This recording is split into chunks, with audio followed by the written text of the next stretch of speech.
Vous pensez connaître l'histoire de la bête du Gévaudan, mais qu'on trouve la solution, qu'on connaisse enfin l'énigme, et que ce soit par Jean-Claude Bourret, l'ancien journaliste de la télévision française, ça c'est un scoop. Bonjour Jean-Claude. Bonjour à tous. Ben, je vous imaginais pas signer une bande dessinée. Eh ben moi non plus. Et ça s'est fait comment? Alors ça se fait d'une façon extrêmement simple. J'ai une adresse mail qui est sur le web et Julien Gricand, le dessinateur, que je ne connaissais pas il y a 1 an et demi, a pris contact avec moi en disant j'aimerais bien travailler avec vous, faire une BD sur les ovnis. Alors j'ai dit mais je travaille pas sur les ovnis, je travaille sur la bête du Gévaudan. Et il m'a dit, pourquoi on ferait pas une BD sur la bête du Gévaudan? Et on a fait une BD sur la bête du Gévaudan. Alors c'est le loup le plus carnassier, c'est un véritable prédateur. Il va tuer plus de 100 personnes. Et le roi Louis XV décide de prendre quand même les devants à un moment ou à un autre et dire voilà, il faut en finir avec cette bête. Oui, parce qu'il faut savoir que les loups, en général, il y a des exceptions dont je donne des cas tout à fait précis. Mais le loup en général a peur de l'homme.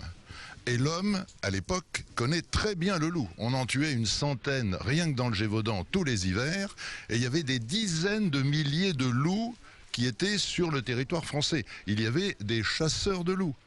Mais là, on a affaire à quelque chose de terrifiant. Parce que les femmes, les enfants, mais aussi, contrairement à ce qu'on peut croire, les hommes adultes, et même des hommes adultes à cheval, sont attaqués par la bête. Alors on connaît le film La bête du Gévaudan, avec cette espèce de loup qui serait en fait un homme déguisé, etc.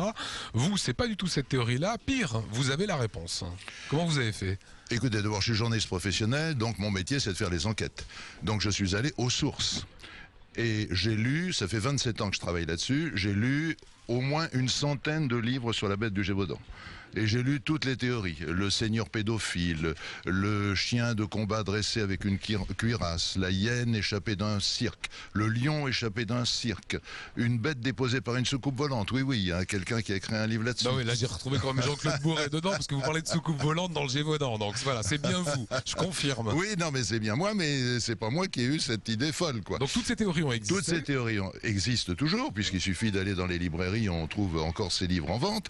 Et je me suis dit, mais d'où viennent ces théories? Alors, donc, on est sûr que c'est une bête, premier point. Deuxièmement, on est sûr qu'il y a plusieurs bêtes. Pourquoi?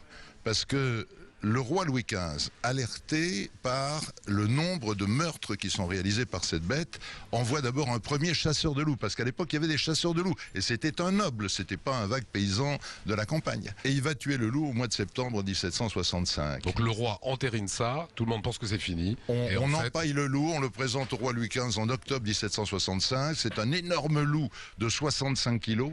Énorme parce que les plus gros loups font 30 à 35 kilos. Donc il est 2 fois plus gros que les plus gros loups. Et voilà. J'ai retrouvé la trace de la bête. Je sais d'où elle vient, je sais qui elle est. Je sais qu'elle a tué dans des régions proches du Gévaudan. J'ai les détails, j'ai les dates, je les mets d'ailleurs dans le livre. Pour combien de temps, on ne le sait pas. Voilà, et il signe cela. Le secret de la bête du Gévaudan, merci. Voilà, merci. J'ai pris bonne lecture surtout. J'ai pris beaucoup de plaisir dans mon lit, comme à l'ancienne. Ah, c'est pour les petits et pour les grands. Bande dessinée.